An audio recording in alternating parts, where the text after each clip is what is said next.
Nakakalimutan nyo yung ano nyo boundaries nyo Kakalimutan nyo yung boundaries nyo. Una sa lahat, hindi nyo kami binabayaran dito para magtau-tauhan at gawin yung robot at gawin yung katatawanan sa harapan.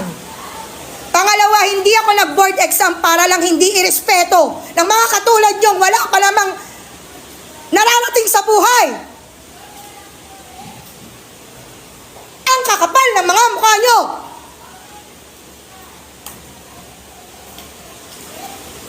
Di nyo nga kaya buhayin yung mga sarili nyo? Di kayo marunong rumispeto?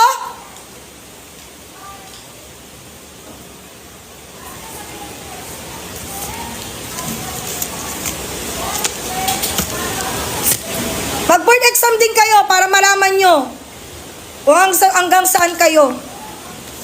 Baka